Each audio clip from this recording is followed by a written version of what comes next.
Hola, hola, buenas tardes a todos. Y bueno, el día de hoy tenemos a un invitado, el señor Luis Barrios, alguien que conocí trabajando en una compañía y quien tiene una experiencia en temas de desarrollo de producto, ¿sí? En temas de trabajar asociado a innovación, pero en temas de producto, de creación de producto. Y pues básicamente lo que hoy buscamos es poderles compartir cómo es liderar la creación de un producto alrededor de la innovación. Entonces, Luchito, bienvenido. No sé qué quisieras contarnos acerca de ti antes de comenzar. Bueno, Moses, primero que todo, pues muy contento por esta invitación y pues espero que quien nos vea y nos escuche pues se lleve como algo chévere para aplicar como en su vida diaria, bien sea en el ámbito profesional o personal. Entonces yo creo que con esa intro, pues nada, yo quiero agregar que pues sí, trabajamos con Moses juntos hace ya como un añito, bueno, ya casi vamos a cumplir un año de habernos visto por última vez en un escenario profesional. Eh, Me desempeñé como director de producto en esta compañía.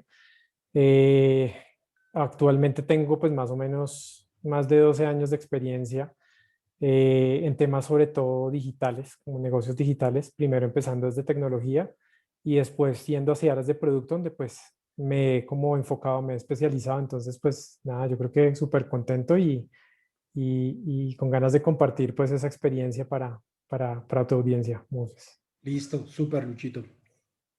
Yo comenzaría entonces preguntándote como para ti, ¿qué es ser líder?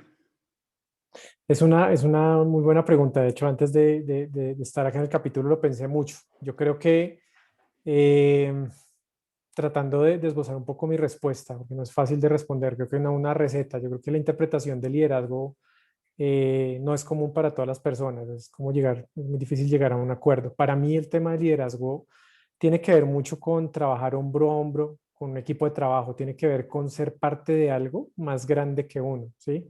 Creo que hay dos ideas con las que yo creo que de eso se trata el liderazgo. Entonces, primero, tratar de pertenecer o querer pertenecer a ser parte de algo más grande de uno es tal vez ser parte de una causa común, ¿sí? Para ello yo necesito encontrar pues un grupo de personas que tengan el mismo interés, sea cual sea su motivación. Yo creo que liderar, para primero liderar, pues yo creo que uno tiene que pertenecer a algo de tipo colectivo.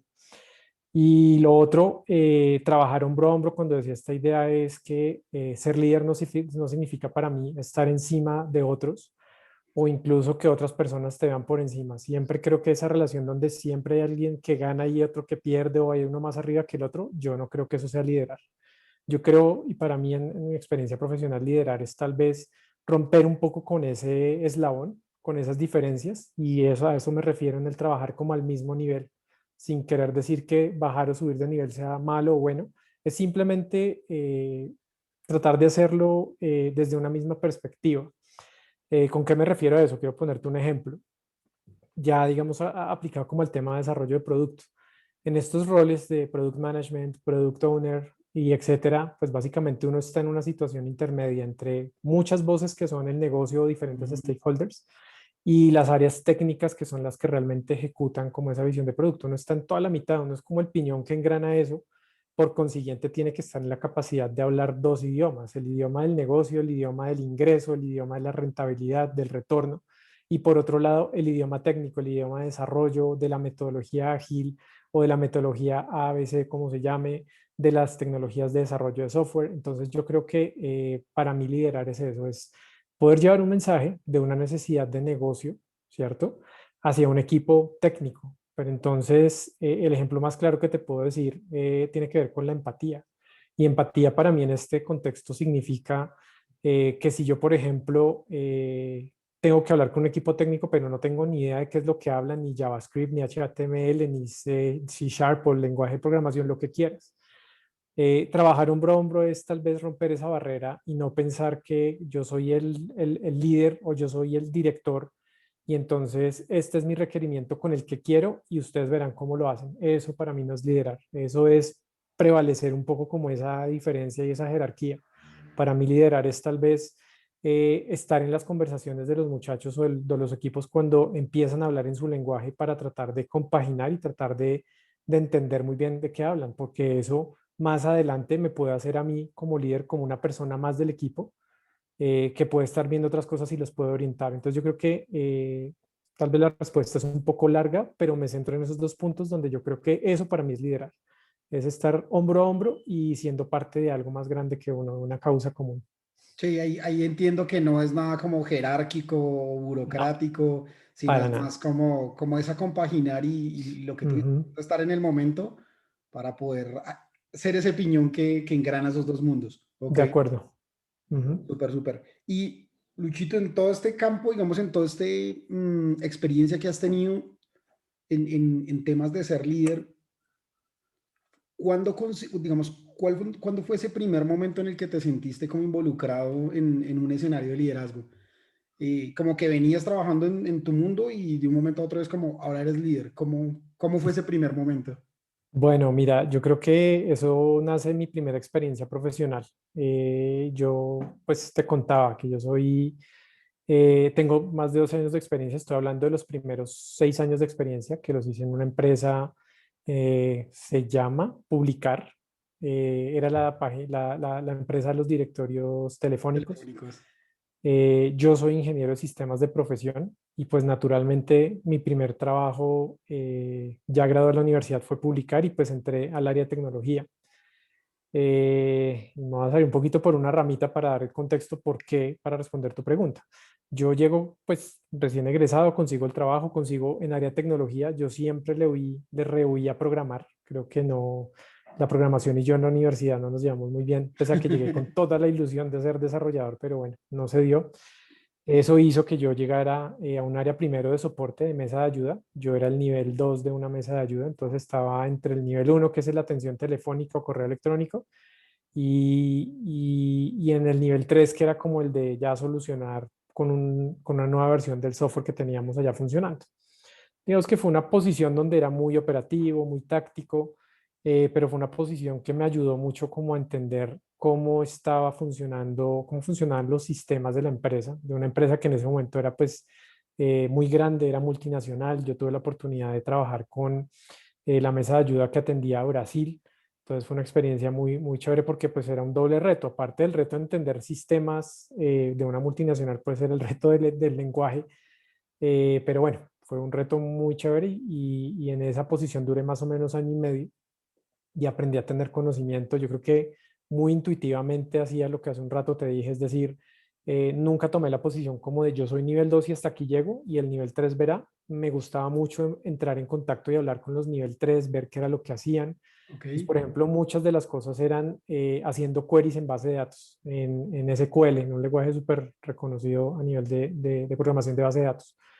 Y ahí aprendí, pues pese a que por mi formación yo tuve que ver en la universidad el SQL, pues a nivel profesional lo empecé a ejercer. Eso me ayudó a destrabar sobre todo cuellos de botella, que nivel 2 no tenía mucho que ver con SQL, pero pues yo empecé por mi cuenta y empecé también a dar solución a muchos casos. Entonces yo creo que mis jefes empezaron como a notar un poco eso, a notar que sobre todo que yo estaba como compaginando mucho con los nivel 3 que eran los desarrolladores y pues los desarrolladores que más habían.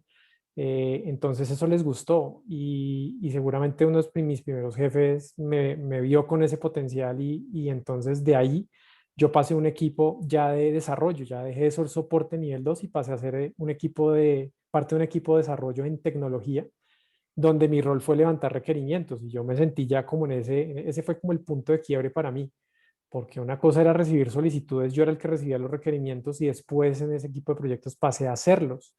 Yo sentí una gran responsabilidad sobre, o que tenía que ver con la definición de qué es lo que tiene que hacer un equipo. Entonces yo creo que ahí fue cuando empecé y vuelvo y te digo, fue muy empírico. Esto no hay un manual para ser líder, no hay un manual para saltar entre áreas en una organización. Fue algo muy empírico que con ese mismo espíritu de compaginar con la gente después cuando pasé al equipo de proyectos pues fue muy natural, porque en esa época siendo analista de requerimientos pues yo me imaginaba unas cosas, pero no, vuelvo y repito, no con la postura de este es mi requerimiento y el área técnica verá cómo lo soluciona, sino más bien era tratar de aprovechar ese espacio y esa cercanía que ya me había ganado con ese equipo de desarrollo para negociar cosas, para saber qué se podía hacer y qué no. Y yo creo que a partir de ahí eso, sin yo darme cuenta y sin ser consciente, oiga, esto es de liderazgo, yo acabé trabajando pues en una posición de líder. Primero fui analista de requerimientos donde lo sentía así de alguna manera, nadie tenía esa posición en el equipo y yo me sentía como con esa responsabilidad y esa función de pronto liderar desde el que se necesitaba un equipo de desarrollo y pasar una documentación. Ya después de eso, pues ese mismo jefe me pasó a ser líder técnico, en donde pues yo tenía varios roles críticos de apoyo, tenía un arquitecto de software que me apoyaba en esas definiciones, tenía igual contacto con el desarrollo, pero creo que mi modus operandi fue el mismo siempre y fue buscar la cercanía. No soy mucho de yo llego hasta acá y este de ahí para allá no es mi problema. Eso, pues, no sé, creo que por cosas de familia, por cosas de lo que sea, no es mi forma de ser. Y creo que eso me ha permitido llegar al punto inicial que te decía, compaginar mucho, empatizar, a trabajar hombro a hombro. Y sobre todo el tema, yo lo diría que en mi experiencia profesional es más como con la camaradería. O sea, yo sé que esto depende también mucho de mi personalidad. A mí me gusta mucho ese tema de camaradería y me facilita mucho el tema de la compaginación. No todo el mundo es para armar esos lazos tan estrechos, pero sí, sí definitivamente eso ayuda. Entonces yo creo que ese fue un punto de inflexión y ahí en retrospectiva yo te digo que a partir de ahí fue que me empecé a ver como con un poco con ese perfil de líder y pues nada, yo creo que de ahí para adelante ya empecé a tener como más cargos de liderazgo, pero siempre recuerdo como eso que de forma empírica la verdad fue que llegué ahí y pues bueno, ha sido un camino muy chévere. Luchito, y entonces ahí yo entiendo que, digamos, tu estilo de liderazgo siempre ha sido como el de untarte las manos, el de trabajar, el de todo este proceso, Ujú, pero ¿cómo crees tú que impacta esa forma como lo haces en la gente? ¿Qué pasa con la ujú, gente? Porque, digamos, acá te lo escucho que tú lo dices, es yo la camaradería y ha sido mi ujú. modus operandi, pero ¿cómo crees que la gente lo toma? ¿O qué pasa en la gente cuando eso sucede con Yo alguien? creo que sí, no, yo creo que el efecto es muy positivo. Yo creo que primero que todo y antes que nada, cuando salí de la empresa, pues fue súper difícil las despedidas porque uno de verdad crea lazos, crea confianza. Yo creo que eso hace que, no sé, cuando uno está en el pasillo y no estamos hablando de nada de trabajos ni proyectos, pues la gente se acerca, nos empezamos a acercar y en el café empezamos a descubrir cosas más allá de lo laboral, Mm. ¿sí? Entonces, creo que eso hace parte de la camaradería. Yo creo que hacer eso solo con trabajo no es posible, pero lograr llegar a ese nivel hace que tú puedas conocer y relacionarte con las personas de otro modo, no solo desde el modo profesional y el modo de tenemos que cumplir, tenemos que pegarle a la fecha, tenemos que hacer 10 requerimientos, sino más bien qué es lo que pasa en tu casa, cuál día de los que ha pasado ha sido chévere o cuál día no ha sido tan chévere. Entonces yo creo que eso hace y eso permite que la gente empiece a confiar mucho más en las personas con las que está trabajando. Y eso es un tema súper beneficioso para cualquier equipo de trabajo que yo creo que eso es un pilar muy fundamental, el tema de la confianza. Y ese es un camino, creo yo, que es, no creo que sea el único, pero es un camino muy bueno para generar esa confianza en los equipos y hacer que ese trabajo se lleve a cabo de una mejor manera porque sabes que estás desarrollando y estás en un ambiente de plena confianza.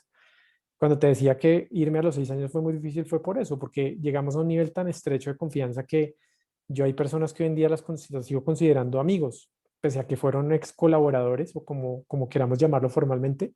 Hubo lazos de amistad y hubo lazos importantes donde las personas nos pudimos abrir para hablar más allá del trabajo, hablar de temas de, oiga, me siento mal, me dio gripa, me está dando mucho gripa, tengo que ir al médico, o este fin de semana tengo un plan con no sé qué. O sea, de verdad es lograr desarrollar la confianza con esos temas. Yo creo que ese es como el tema, la mayor ganancia de lograr empatizar con la gente y es crear un buen ambiente de confianza. Y sabes que yo creo que ahí esas personas que uno se lleva más que en lo laboral, de Mm. seguro siguen viéndote como un líder en un Pues entorno que ya no es el empresarial. sí, pues yo creo que eso de pronto lo he sentido un poco y sobre todo en experiencias, no en la primera, tal vez en mi segunda experiencia. De allá yo salí con un equipo sobre todo de amigos muy fuerte y yo creo que cada uno nos vemos con sus cualidades y sí, yo creo que hay cositas que cuando uno le consulta como tengo esta situación y qué piensa usted de esto, ahí es donde uno pues deja como, mejor dicho, ve la huella que dejó uno en esas otras personas y tal vez sí, tocando el tema de liderazgo. Entonces yo creo que es muy importante porque crea un lazo que es muy duradero y muy importante. Es un lazo que trasciende el proyecto que hayamos trabajado o el poco tiempo que hayamos compartido con el mismo carnet de la empresa, trasciende esas barreras y eso es muy valioso. Es algo que se lleva uno para la vida. Muy De chévere. acuerdo. Ujú, Luchito, y en relación a, no sé, un mentor que hayas tenido o que tú tengas como referencia siempre, es ujú. decir, ¿consideras siempre que uno debería tener un mentor o que alguien te inspira como a temas de liderazgo? Yo creo que sí, yo creo que sí, y me gustaría como dar una cuña de un libro que me reforzó mucho esa idea, no solo en temas de liderazgo, en lo que tú quieras, en lo que te propongas. El libro en inglés se llama Mastery, el autor es Robert Greene, Green como verde, pero con una E al final, como, pues mejor dicho. Ahí yo creo que en la referencia de pronto del episodio podemos ponerlo.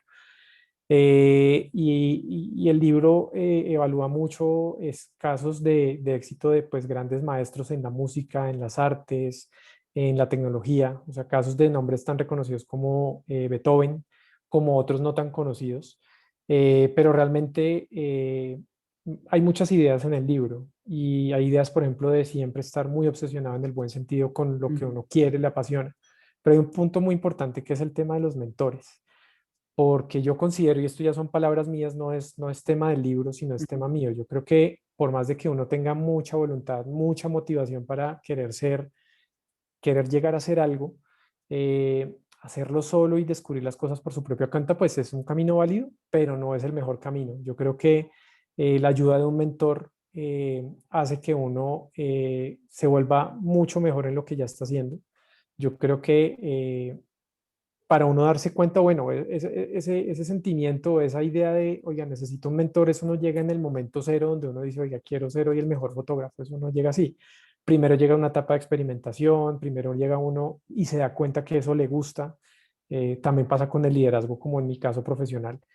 Y ya después es que uno empieza a ver, bueno, empieza a ver referentes. En el trabajo uno empieza a ver esos líderes a los que uno aspiraría de pronto a recibir un consejo, y yo creo que es una pieza fundamental. En mi caso, sí, claro. De ese primer empleo tengo un par de mentores que hoy pues los tengo, los trato de tener muy cerca de mí y les consulto temas profesionales, consultamos también temas personales, compartimos pasiones, por ejemplo, con los videojuegos, entonces hablamos de muchas cosas. Pero me acuerdo que en su momento un punto muy importante de desarrollo en mi carrera profesional fue haberlos visto como tal, como mentores, tal vez como personas que le podían enseñar a uno mucho y que adicionalmente tenían toda la disposición para hacerlo, ¿sí? Porque había un marco de confianza, porque existía mucho, un lazo muy cercano. Entonces eso permitía, por ejemplo, me acuerdo con uno de ellos que hoy trabaja en Amazon Luxemburgo, le ha ido bastante bien, lo admiro mucho, es una persona muy inteligente y me acuerdo que cuando trabajábamos juntos, trabajamos en dos lugares juntos y compartíamos viajes en Transmilenio. Y esos eran los momentos donde había mucho espacio para compartir ideas. No siempre eran las ideas de liderazgo, no siempre tenía que hablar de lo mismo, pero sí que había una relación muy, muy chévere donde había espacio para hablar de todo. Entonces, para mí, tengo ese recuerdo, o sea, de ese mentor que pues hoy ya no está aquí en Colombia. Nos hablamos pues vía internet, pero sí recuerdo mucho que en algún momento cuando compartíamos viajes de Transmilenio, esos eran los momentos donde realmente era, mi posición era estar en modo esponja absorbiendo pues toda esa sabiduría y todo eso que esta persona tenía por enseñar. Entonces, sí, sí, definitivamente es muy importante. Y yo creo que hay un punto en donde hay que saber muy bien en dónde tiene mucho sentido y en dónde se va a sacar mucho más provecho de tener un mentor. No hay que perderlo de vista. Y el trabajo es de uno, definitivamente. No es, uno no puede esperar y pretender que ya estoy en el punto donde ya necesito un mentor y espero a que me llegue a mí. Yo creo que en eso sí, el libro es el mensaje del libro es muy claro. Eso es un trabajo de uno. O sea, uno no puede pretender esperar a que se den cuenta del talento, de las ganas ujú. que uno tiene y que lo apadrinen a uno, sino uno tiene que buscarse ese espacio y buscarse la oportunidad y buscar la oportunidad de que lo conozcan, de dejarse ver. Y ya yo creo que sí, si uno gana esa oportunidad, lo que viene es pura ganancia. Entonces yo creo que es eso, es muy importante y es sobre todo de mucho relacionamiento con ese mentor, ganárselo, ganarse su confianza para después poder hablar en toda la confianza sobre temas sobre los cuales uno quisiera aprender. Súper. Gracias, Luchito, por la recomendación del libro. Ahí lo vamos a poner Ujú. ahí en De la una. descripción. Y creo que estoy de acuerdo contigo en el modo esponja. Al final uno es lo que uno ha aprendido y lo que ha absorbido de sus múltiples mentores. Si no es Ujú. igual a un único mentor, sino probablemente de lo que absorbió de muchos de ellos. De acuerdo. ¿Y cómo es el liderar un escenario de creación de producto, Lucho? Pues mira, yo creo que uno al estar en la posición intermedia, pues naturalmente Yo creo que de ambas partes a uno lo ven como esa pieza coyuntural. No quiero decir que lo vean como el líder, pero sí lo hacen ver a uno como algo importante. El que está del lado del negocio, por ejemplo, un área comercial que no entiende nada de tecnología, lo ve a uno como el, oye, ven, quiero hacer esto, ¿será que eso se puede? Y uno tiene la responsabilidad de responder sí o no, o el déjame y pregunta, llama a un amigo, pero al final uno tiene que dar una respuesta de sí o no, o sí porque sí, o no porque no. Entonces hay una posición donde uno siente algo importante. Y por otro lado, en el equipo a los ojos del equipo que ejecuta, pues también a uno lo ven con ojos bueno, tenemos un montón de trabajo, pero díganos qué es más importante, qué tenemos que hacer primero. Entonces también sobre ese rol coyuntural, yo creo que hay una responsabilidad muy importante que hace que naturalmente deba uno tener cualidades de líder para priorizar, para hablarle a un equipo y sobre todo para no ser un líder tal vez autócrata donde hay respuestas del estilo, esto se hace porque yo digo y punto, ¿sí? No, es más bien un tema de lo tenemos que hacer por esto y esto y esto. En el caso, por ejemplo, de uno en esta posición, hablarle a un equipo técnico sobre sustentarle el por qué tenemos que hacer una funcionalidad antes que otra, tiene Mm, que ver mucho con lo que del otro lado están esperando, resultados, números, ventas, pero pues eso, si uno sabe echar bien el cuento y dar sobre todo, más que un cuento es la explicación, yo creo que eso sí, las personas que lo tienen que escucharlo están en capacidad de entenderlo para darle también como el mismo sentido de prioridad a todo el equipo. ¿Sí? Y ahí empieza a haber como un poco de acuerdos comunes para que todos estemos mirando al mismo lado porque todos sabemos el por qué tenemos que hacer esto. Y eso lo tiene que hacer un buen líder. Un buen líder tiene que ser muy bueno comunicando sus razones. Yo creo que si transmite convicción, si transmite seguridad y si transmite sobre todo esa seguridad en el por qué estamos haciendo las cosas y si logra convencer a los otros, a las personas del equipo que lo ayudan a ejecutar, ya tiene la mitad de la tarea hecha. Y por el otro lado, si él a una respuesta del equipo comercial dice sí se puede por esta y esta razón, es porque pues ya está convencido de que lo valió con su equipo y muy seguramente se gana es la credibilidad de que si este señor dice que sí es porque pues vamos a la fija.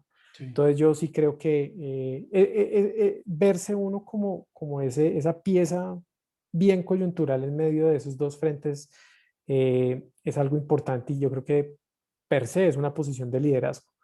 Y yo creo que ya a partir de eso, mira, yo soy de los que creo que las habilidades duras, habilidades de producto, de innovación, esas cosas, hoy más que nunca con Internet se pueden aprender. En lo que yo reforzaría mucho es en el tema de comunicación.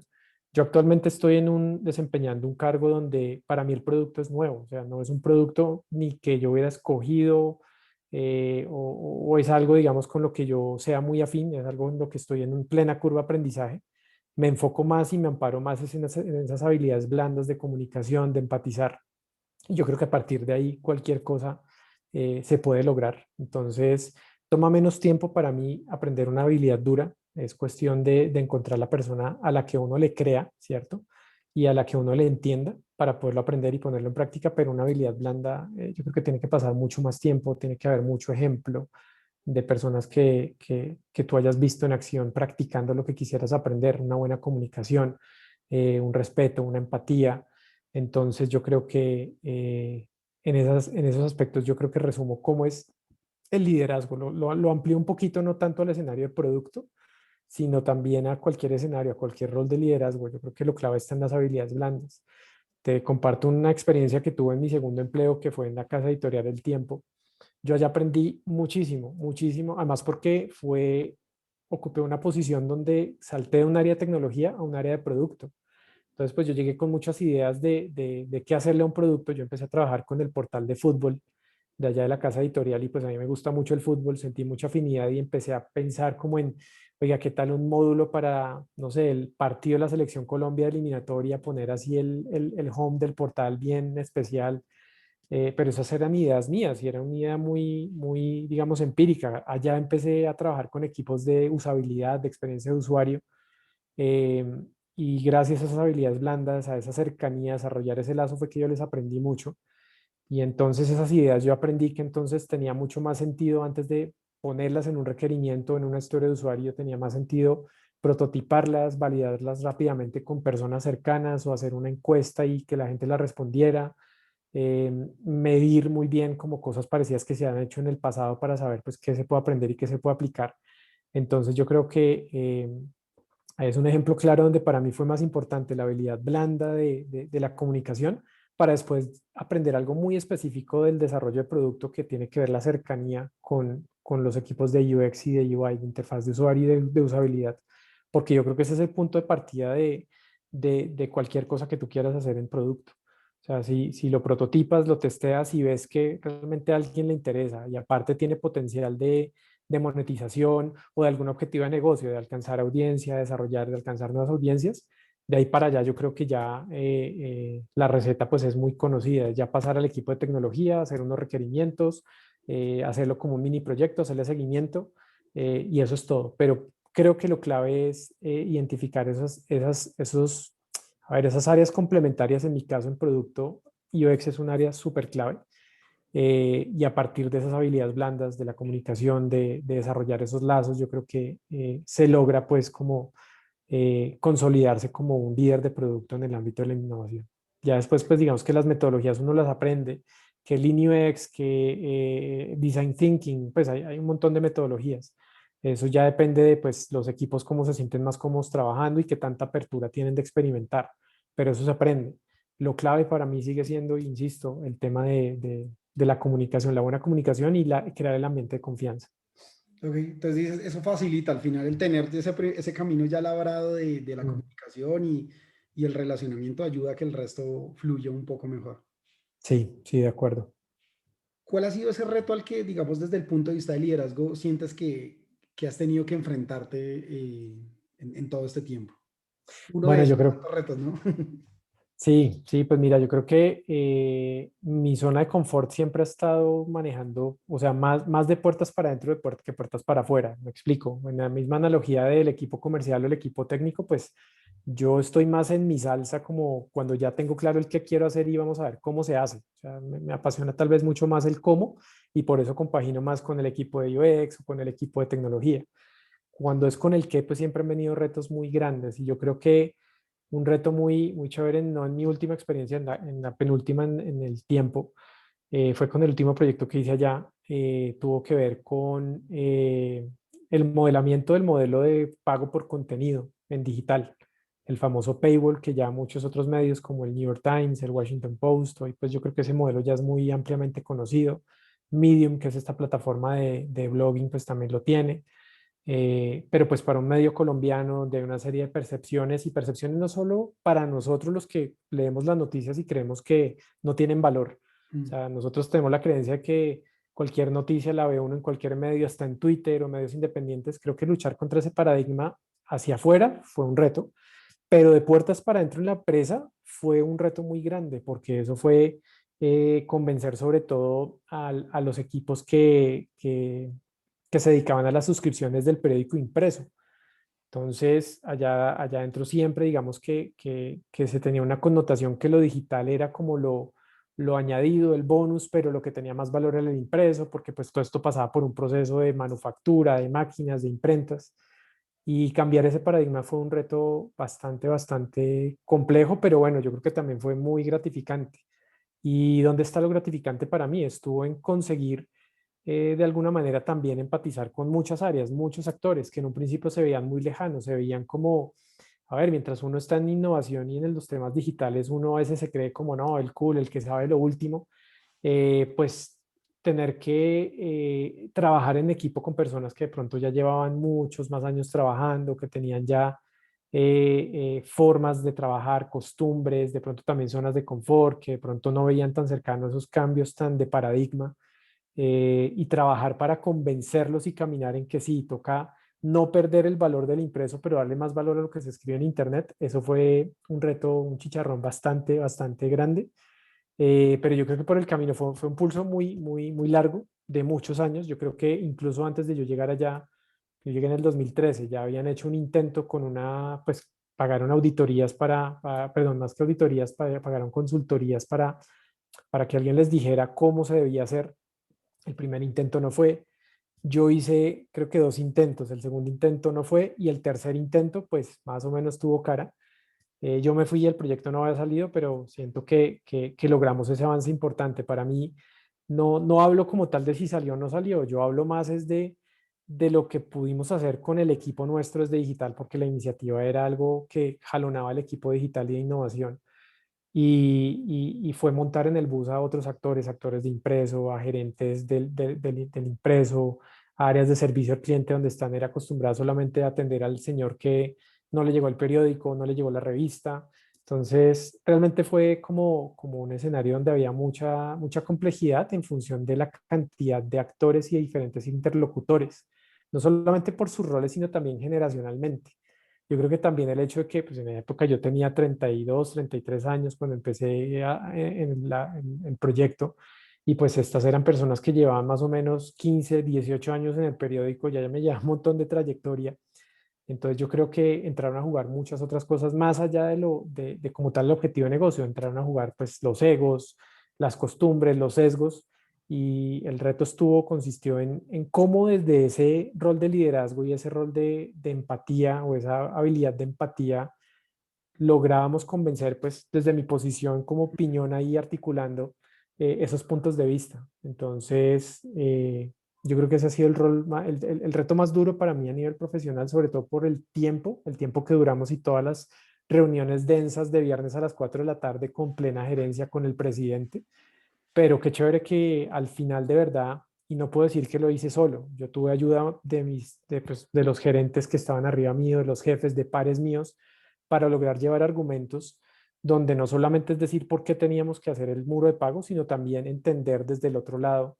Fue hacer ejercicio de números en conjunto, no la clásica de haga usted los números y nos vemos y los cruzamos, sino venga y los hacemos. ¿Y qué tal si hacemos esto? Eso fue una demostración de que el negocio y nos dolía a todos lo que antes a las áreas por aparte les dolía, valga la redundancia, por aparte. Lograr que ese dolor fuera común y colectivo, yo creo que el mayor logro. Y eso fue lo que permitió después decir, sí, señores, para allá tenemos que ir, todos en las mismas reuniones, todos con el mismo acuerdo y todos con una alineación muy chévere. Entonces yo creo que eso es lo que más me llevó, un reto muy difícil, pero que haberlo superado me dejó una muy buena satisfacción a nivel personal. De lo que dices, Lucho, me queda mucho como el estilo de liderazgo, al menos el que traes tú, que trae mucha comunicación, mucho ser el Mm, piñón, engranar mm, y empatía. Entonces, mm, creo que por ahora me voy llevando eso desde tu perspectiva de lo que es ser un líder, mover. Sí, no he escuchado el de dar las órdenes, líder, sí. mandar a estas personas, no lo he Mm. visto y creo que es un punto interesante. Y mira que quiero complementar ahí antes de tu siguiente pregunta, es que pues lo chévere es que todo líder, digamos que ha tenido que empezar desde abajo y pues de alguna manera escalar en la empresa o a lo que se dedique, siempre ha tenido que empezar en lo básico y no se puede negar que cuando uno está abajo, uno tiende a sesgarse de esa visión de que no, como es gerente, entonces eso ni se baja y ni se unta. Entonces, claro, yo me acuerdo en mi primer trabajo cuando eso bajaba la presidenta, bajaba al piso de uno se sentía como, "Uy, ¿qué pasó?", mejor dicho, que, o sea, o la Algo sacamos del grave. estadio o nos van a vaciar, no sé, ¿sí? Pero siempre existe esa percepción de ellos allá y yo acá, y yo sí creo que eso hay que romperlo. Ese ha sido, yo creo que una de las máximas con las que yo aplico o que aplico en mi trabajo, es romper como ese paradigma de que siempre unos arriba y otros abajo, porque eso no es así. Y es eso que tú dices. No soy partidario del clásico, aquí se hace lo que yo diga, usted no sabe quién soy yo, todo eso va como un poco hilado, tiene que ver con lo mismo. Yo soy más del estilo de vernos a todos por iguales, un poco de pronto hasta abrazar árboles, pero por lo menos en donde he estado, en los lugares que he estado, me ha funcionado muy bien. Y eso ayuda mucho a la cercanía, darse a conocer, darse a ver con el resto del equipo y ver que uno es uno más, no uno que está más arriba y que si baja es porque, hoy fue pucha, algo raro pasó. Entonces, eso es clave. ¿Y cómo manejar una situación, digamos, lo traías a la mesa de ser abrazárboles? ¿Y qué pasa cuando de pronto dentro del equipo, dentro de con quienes tú estás trabajando, hay alguien que podríamos llamar dentro de los juicios una persona difícil? Mm. Pues mira, yo creo que ahí entra un poco el terreno de la emoción y de la sensación de control que uno quiere tener como líder. Es natural que si uno está con una responsabilidad de, no sé, entregar una funcionalidad en una fecha y que no se pasa el presupuesto, pues uno ya por definición necesita controlar muchas variables. Pero hay unas cosas que uno no puede controlar. Y si alguien, la persona difícil porque esa es su constante, o de pronto porque la persona tiene un tema de salud, pero no lo dice y no lo exterioriza, pues ahí es donde uno tiene que tener un poco de cabeza fría también, de tener como las emociones en el lugar que debe estar. Eh, Yo creo que en mi experiencia, digamos que los casos no los tengo tan marcados, no los recuerdo. Ahorita se me viene a la mente uno donde pues trabajé con una persona que era un líder técnico. Para mí era era la persona con quien yo consultaba absolutamente todas las definiciones técnicas de si se podía o no se podía y discutíamos en conjunto. Era una persona que no tenía mucho el don del cumplimiento, de la puntualidad sobre todo. Muchas veces en varias reuniones donde él tenía que hablar me dejó plantado y pues yo tenía que improvisar, como por lo menos para no hacernos perder tiempo los que estamos en la reunión con agendas súper apretadas. Entonces, pues muy fácilmente yo hubiera podido llamarlo uno a uno, vaciarlo, echarle la madre, decirle pilas, jalarle las orejas. Ese yo creo que lo que a uno primero se le viene, ¿sí? Porque en el afán de uno querer controlar que la persona tiene que estar porque se comprometió, lo nubla a uno y lo nubla a uno de saber, bueno, ¿y qué fue eso tan poderoso para hacer que me dejara plantado en una reunión o que no se hiciera presente, no dejarme solo plantado a mí, sino a todo el mundo? O sea, Ujú, qué fue tan grave que lo llevó a hacer eso? Y vuelve nuevamente el tema de la cercanía. En vez de llamar uno a uno y decir, ¿qué pasó, hermano? ¿Tiene huevo? Decirle lo que sea. Es más bien tratar de entender qué pasa. Muchas veces son problemas de índole personal. ujú, Si no hay confianza, pues claro, es difícil que salgan esas cosas. Esos casos son muy difíciles. Yo nuevamente le apuesto a la confianza. La confianza no se gana en una llamada. La confianza es un pulso de día a día, día a día. Y el escenario ideal para mí es que esas personas que tienen unas dificultades, antes de la dificultad logran acercarse y le avisan a uno, oiga, qué pena, tengo esta situación, qué pasa si falto, o qué pasa, o me estoy demorando porque no entendí esto, se me fue mal el tiempo. Eso es muy diferente a que uno sea el que tenga que preguntar extrañado qué pasó. ujú, Entonces, en esos casos, pues yo creo que están las personas con las que se puede, digamos, como establecer ese lazo, se va desarrollando la confianza y al final pasa este escenario feliz que te digo, donde si la persona tiene dificultades, en vez de no decir nada y fallar, pues se anticipa y hablamos. Eso es el escenario súper ideal. Pero hay otras personalidades donde no, o sea, realmente su interés está en otro lado y no les interesa, por ejemplo, confiar en el líder. Y con esas personas, pues lamentablemente sí toca identificarlas lo más rápido que se pueda. Y yo creo que ir tratando no diría, o sea, para que suene un poco más polite, tratar de reacomodarlas en otras partes del equipo, ¿sí? Realmente ahí sí tal vez hay que sacar un poquito, ¿cómo decirlo? Tal vez la tijera para tal vez alinear esas costuritas que se salen.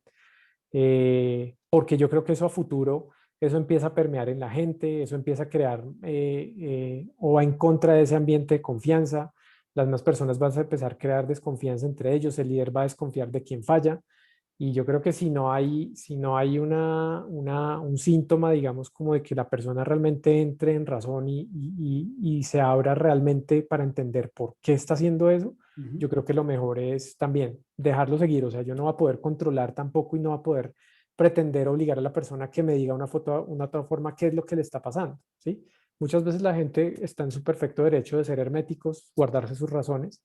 Lo que sí es cierto es que eso está afectando el desempeño del equipo porque hay un incumplimiento, porque genera incomodidades con otras personas, sobre todo con el tiempo de las personas. Y eso a la larga es que uno como líder también tiene que protegerlo. Tal vez es proteger el interés común sobre el personal. O sea, ahí, por ejemplo, vuelvo y te digo, yo fácilmente hubiera podido subirme un poco el ego y decir, es que yo soy el líder y usted tiene que asistir a las reuniones. Eso es un interés, es colectivo, pero hay un interés grande personal. Sí, Yo hay creo un que el push ahí tema es personal. más, Ujú. sí, no, el tema es más bien eso sí, me dolió, pero el camino es más bien qué es lo que le conviene más al equipo, ¿sí?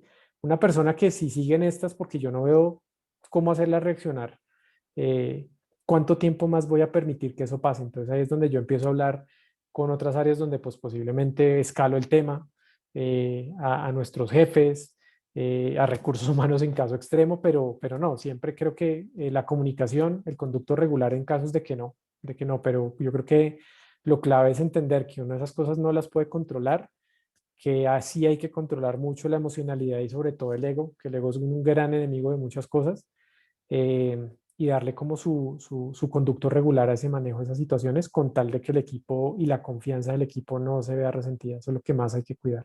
Ok, ok. Esa experiencia que recuerdes en la que desde esa posición de liderazgo, desde, digamos, desde el ser líder, tuviste una mala experiencia o hiciste algo que en este momento dirías yo, es algo que como líder no volvería a hacer? Mm, yo creo que sí, sí, sí, claro. Sí las he tenido y son las que más cuesta reconocer. Eh, yo creo que tiene que ver con esto, el hecho que yo te cuente que uno debe controlar sus emociones, esto no quiere decir que yo perfectamente lo haga, eso es de las cosas yo creo que más difíciles que hay. No en vano, por eso hay un montón de libros de estoicismo que hoy creo que en esta época están muy de moda. Y me ha pasado que muchas veces la misma presión de muchos frentes, de no hay plata, no hay ingresos, el tiempo se acaba. Realmente uno, pues, uno no es de palo, uno es de carne y hueso y pues esas emociones son naturales, naturalmente afloran. Y yo creo que también me pasó con pues otro líder técnico que yo siento que de también la presión que yo me encargué de transmitirle con esa emocionalidad y tal vez con ese ego, hizo que la persona de pronto disminuyera su confianza en su líder, disminuyera también la confianza en el equipo, porque pues al no tener una cabeza clara, qué esperanzas del resultado podía tener esa persona. Y esa para mí son las cosas determinantes que hacen que una persona se vaya. ¿Sí? Entonces, esa situación difícil fue que yo creo que por un tema, un manejo que no estuvo muy adecuado de mi parte, sobre todo llevado de mucha emoción y de mucho ego, hice que la persona se desmotivara y pues ante no estoy seguro si la primera oferta, pero pues sí estoy convencido que llegó una oferta, la que tuvo que llegar y pues ponderó lo que le ofrecen allá versus acá, la situación de confianza y cómo ve a su líder y su nivel de credibilidad. Y pues claramente fue más bajo que la expectativa que le plantearon al otro lado y se terminó yendo. Y eso fue una baja que a mí me dolió porque con esa persona era una persona también de mucho confiar, de mucha cercanía, pero lamentablemente la emoción en su momento no me permitió como ser ese bloqueo de hasta acá llego con la emoción y al equipo tengo que hablarle de otra manera. Entonces yo creo que eso es un reto y eso yo creo que eso nunca se termina de aprender, el hecho de conocerse uno y saber hasta qué punto las emociones lo dominan a uno y sobre todo el ego. Hay que tener en cuenta que para tener empatía y para ser uno más, pues uno tiene que controlar mucho eso que siente y ese ego que a veces uno quiere que salga para demostrar que uno sabe más que los demás o que uno es el líder y las cosas hacen porque uno es el líder. No, no, eso tiene que estar uno tiene que trabajar muy duro para controlar esas cosas y lamentablemente cuando hay mucha presión se vuelve mucho más difícil y eso es un reto que lamentablemente diría, si tuviera la oportunidad de nuevo, eh, el tema clave es lograr hacer una pausa para que uno sea consciente de que no debe siempre pasar esa misma presión que uno le bajan al equipo, porque eso no es un buen camino, eso deteriora la confianza, deteriora el rendimiento del equipo, porque si a mí me presionan, me da miedo, me da sentido de urgencia, me dan ganas de controlar todo y entonces me descargo con el equipo, entonces el equipo va a trabajar con miedo, el equipo va a trabajar con afán, muchas veces van a empezar al terreno de asumir cosas porque es que como no hay tiempo y eso es lo peor para la comunicación, entonces yo creo que si tuviera la oportunidad de hacerlo de nuevo, yo no bajaría la presión como la bajé en ese momento. Yo ahí le sumaría algo a lo que tú dices y es normalmente los roles de liderazgo, al menos desde mi experiencia, deben ser roles que aguantan zapato, es decir, Mm, son mucho más, son mucho más resilientes frente a esas situaciones, ¿sí? ujú, Y no pueden bajarlas de la misma forma. Creo que en eso sí estoy de acuerdo contigo y debe haber una preparación como líder para saber que a veces le va a llegar presión, pero no sí, necesariamente esa misma presión la debe bajar igual. O de incluso acuerdo. peor, hay algunos amplificadores de presión. Te Mm, meten medio sí, una cosita y la satanizan y la meten más fuerte al equipo. sí, sí, de acuerdo. O usan la estrategia del policía bueno, policía malo. Entonces, como viene presión, entonces el que me presiona es el policía malo y se baja automáticamente haciéndolos a ellos también como si le saliera una línea directa de jerarquía para decir, entonces, como él dijo y me está presionando, por ende ustedes también. Sí. No, eso uno como líder tiene una función muy importante para quedarse con esos golpes, como tú dices, está perfecta esa analogía y al equipo tratar de encaminarlo pues sin que pierda como esa buena sinergia que tienen para trabajar y no meterle más ruido Mm. con vaciadas innecesarias, vaciadas que no tienen lugar. Entonces, de acuerdo contigo. Y ahora la otra pregunta es, te preguntaba sobre el escenario que no repetirías, pero ¿qué escenario desde el rol de líder o de experiencia de líder tú recuerdas como un buen momento o como una gran experiencia o como algo que tú dices como con mucho orgullo?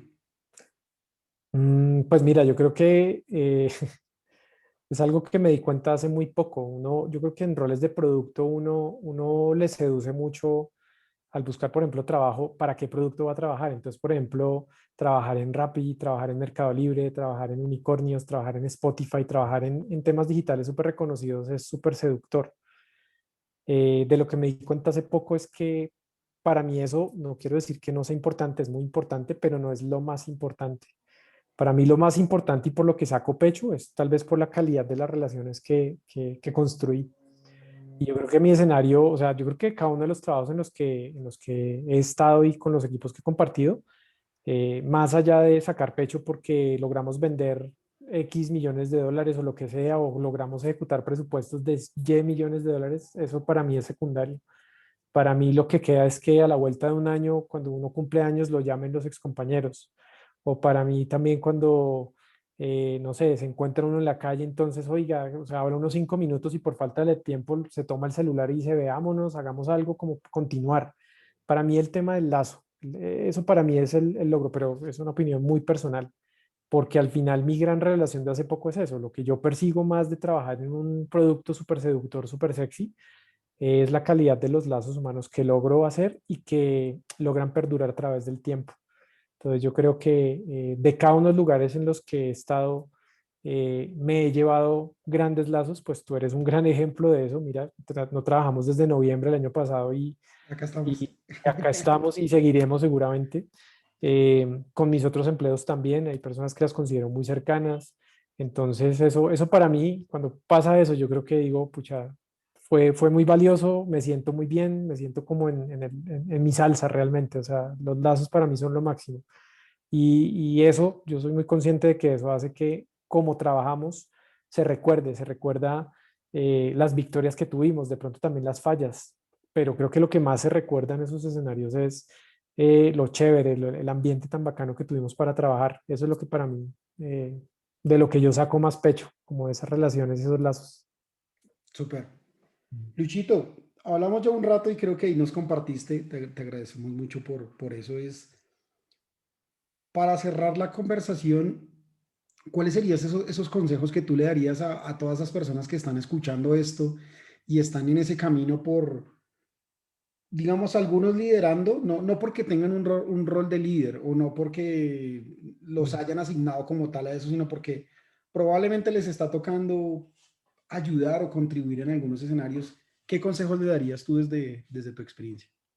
Pues miren, yo creo que aquí he tenido varios como conceptos clave, el tema de la empatía, el tema de trabajar hombro a hombro, de compaginar con la gente, del temas de control, estoicismo. Yo creo que mi primer consejo es que si les gusta, uno es líder no solo en el trabajo, uno es líder en su casa, uno es líder, puede ser líder con su grupo de amigos y uno se gana esas posiciones teniendo convicción de lo que quiere expresar, ¿sí? Y eso genera credibilidad. Yo creo que lo primero sí es como,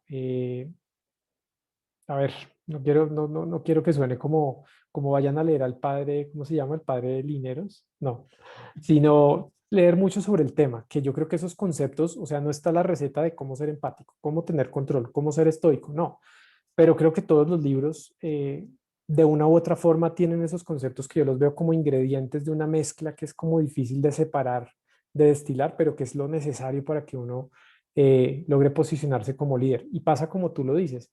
Eso es algo como muy que uno lo sabe muy, muy hacia adentro, como diga, esto sería chévere, no necesita uno tener el rol para ya convertirse en líder de un momento a otro, no hay un cargo que le otorgue a uno el poder de ser líder. Yo creo que está más por el lado de leer libros que hablen o ejemplifiquen situaciones de liderazgo. Yo creo que ahí puedo recomendarles otro libro que me llamó mucho la atención. Eh, Se llama Los líderes comen de último o Leaders Eat Last. Lo Ujú. leí en inglés de Simon Sinek. Lo podemos dejar también en la referencia. Yo tenía una expectativa muy parecida a lo que les estoy diciendo. Bueno, quiero saber cómo qué conceptos hay alrededor de esto. El libro abre sobre todo como un ejemplo de cómo se ve ese liderazgo de este estilo. Los líderes comen de últimas en el ámbito militar, ¿sí? Ujú. pero después habla mucho, por ejemplo, de neurociencia, habla de, por ejemplo, cómo se logra un entorno de confianza en la gente, entendiendo lo que yo les decía un poco de entender por qué la persona está fallando y no se presentó. Eso va hasta el ámbito, incluso en el libro lo abarcan hasta el ámbito de nuestra fisiología y nuestra biología, de todo lo que nosotros atravesamos, por ejemplo, ante situaciones estresantes, cómo juegan sustancias que segregamos en el cerebro, como la serotonina, oxitocina, las endorfinas, el cortisol, cómo juega todo eso. Y entendiendo eso, porque pues al final, pues nada, somos animales, biológicamente estamos programados para eso, para que el cerebro ejerza su función y nos regule con esas sustancias. Pues cuando estamos estresados es cortisol. Cuando queremos gratificación o obtenemos gratificación es un estallido de endorfinas. Entonces, es tratar de entender desde esa naturaleza nuestra que está, o sea, estamos codificados para eso, cómo a partir de ese entendimiento podemos empezar a entender a las personas, ¿sí? Tal vez eso es lo que un poco nos lleva a decir, venga, esta persona falló porque hubo algo muy grave, está preocupado, está angustiado, no durmió bien, o sea, entendamos muy bien qué pasó personalmente, que muchas de las cosas vienen desde esa índole. Entonces, recomiendo mucho ese libro, puede ser un buen inicio. Ese libro también maneja un concepto que ya había visto en otro libro y es el estado de flow. No le encontró una traducción, pues la traducción literal no suena tan chévere, el estado de flujo no suena, no me dice nada, más bien un estado de flow, que es el estado donde cuando uno hace algo que realmente le gusta, siente como que el tiempo se le pasa volando, ¿sí? Cuando uno hace algo que no le gusta, pues nada, le cuesta mucho, cada minuto parecen horas. Entonces también entender ese concepto y entender que esto no es solo que se llama así, sino que hay estudios, hay libros que hablan de eso, el autor lo referencia mucho en muchos libros cuando hablan de ese concepto. No me atrevo a decir el nombre porque es un poco enredado, pero creo que es un polaco. Eh, el loco pues ha hecho estudios y estudios con personas y los pone bajo diferentes escenarios y se demuestra que bajo este estado las personas rendimos mejor, ¿sí? Entonces también uno como líder tiene la tarea de identificar en los miembros de su equipo cuándo están en su salsa, cuándo están en su estado de flow y tratar de acomodar las cosas para que sacar el mayor provecho de ellos. Entonces, creo que esos libros que manejan conceptos para que uno aprenda son muy claves. Yo creo que recomendaría este que te digo, Simon Sinek, y uno muy importante que tiene que ver con la motivación, los tipos de motivación más bien que podemos desarrollar nosotros y en las personas. Esencialmente son motivaciones extrínsecas e intrínsecas. Y el objetivo del libro es pues que nosotros encontremos formas de entender cómo a partir de la motivación intrínseca logramos los mejores resultados como seres humanos. Y ahí vuelve y se toca el estado de flow. Este es un libro que se llama en inglés Drive, que sería como motivación, y el autor es Daniel Pink. Entonces yo creo que esos dos libros para mí han sido muy fundamentales en aspectos de liderazgo.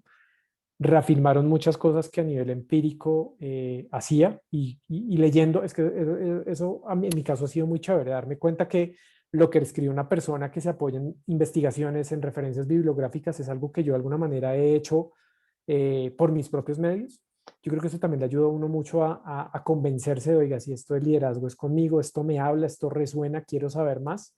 Entonces yo creo que el principal consejo es libros, ese par de libros, y yo creo que es chévere también ese par de libros porque ellos, como guardan muchas referencias bibliográficas a otros libros, uno va llegando y va tejiendo una red de otros libros para ello. Creo que de hecho del de Leaders Eat Last, yo saqué el de Mastery, encontré por ahí una referencia al libro de maestría y ha Sí, sido un ejercicio muy chévere, pero esos dos libros yo creo que muy recomendados.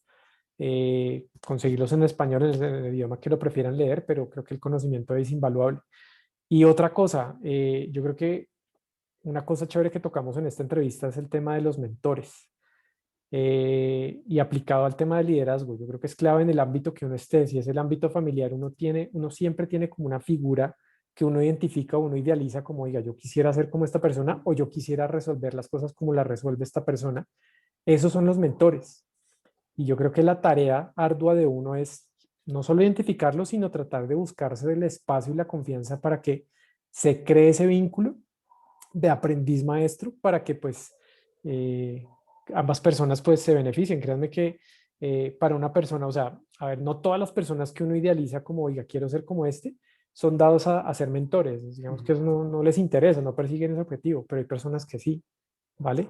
Entonces yo creo que vuelvo y digo, la tarea es de uno. No se puede quedar esperando a que alguien se fije en uno, sino también uno tiene que ver dónde está a ver, ese match entre esa persona que uno está viendo y tratar de acercarse y tratar de ganarse el espacio.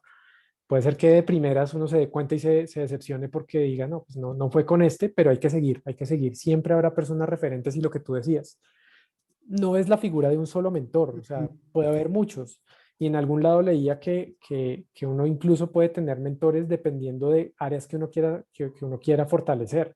Si uno quiere ser líder de producto, entonces tiene probablemente un producto owner o manager puede ser un mentor en ese aspecto, otro mentor en liderazgo, otro mentor en temas comerciales. O sea, no es una sola figura. Entonces yo creo que tiene que ver mucho con mirar ese círculo de personas personalmente y profesionalmente hablando, a ver que hay personas de las cuales yo quisiera aprender algo y tratar de establecer esa relación. Nunca se van a bautizar como te escojo como mi mentor y te escojo como mi aprendiz. No, eso es una relación muy natural, muy espontánea, que solo en retrospectiva se logra entender que fue así.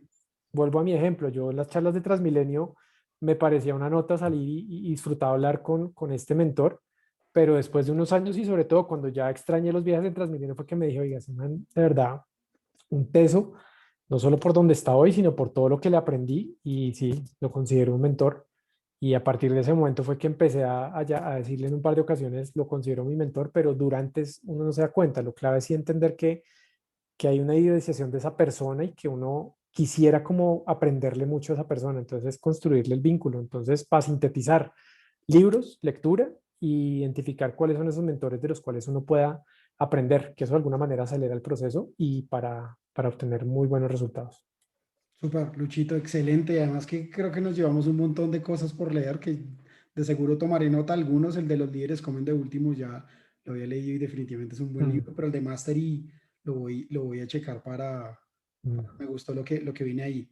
Listo, Luchito, creo que con eso cerraríamos el tema. No me queda más que agradecerte por compartirnos esto y por como darnos la oportunidad de aprender un poco desde tu historia y desde lo que ha sido ser líder para ti. Bueno, no, yo también te agradezco mucho, de verdad, muy, muy entusiasmado de hacer parte pues, de este espacio. Me parece una iniciativa muy, muy bacana y espero que las personas que nos escuchen, no solo en este capítulo, sino en todos los que llevas, se lleven algo. Yo creo que, vuelvo y les digo, no hay una sola receta de cómo ser líder, eso no lo enseñan en un pregrado, eso no hay un solo libro que te enseñe a ser bueno o el mejor líder. Eso se aprende haciendo, se aprende escuchando de muchas fuentes. Yo creo que, y esta es una fuente muy valiosa, yo creo que la experiencia de personas contando, echando su cuento y por qué se ven como líderes, creo que es un propósito muy chévere. Entonces, espero que pues quienes nos escuchan lo vean de esta manera, les sirva muchísimo. Y bueno, que este espacio siga creciendo y que todos podamos aprender mucho de liderazgo, que esto es algo de nunca acabar. Sí, de acuerdo, no, yo cada vez que hago una nueva sesión me motivo más a escuchar, porque Mm, lo que digo en cada una de las sesiones es, no hay un líder bueno y un líder malo, simplemente hay diferentes formas de liderar. Y de el acuerdo. poderla traer a la mesa, pues permite lo que estamos hablando, que tú Mm, puedas escoger, eso me gusta, no, esto de pronto no, este estilo tan abrazar árboles no me gusta a mí, me sí. gusta más el de la lectura, entonces que cada quien Mm, tenga sus sabores y ujú, su exacto. propio proceso. Chéverísimo. Muchísimas gracias y bueno, esperemos que podamos vernos también de pronto en una nueva sesión que nos piden como queremos, segunda parte de Lucho. Bueno, no, encantadísimo, pero no, que el podcast este propósito que tiene siga creciendo y pues muchas gracias, Moses. Te mando un gran abrazo y gracias a todos. Gracias a ti, Luchito. Entonces, nos Bueno. hablamos.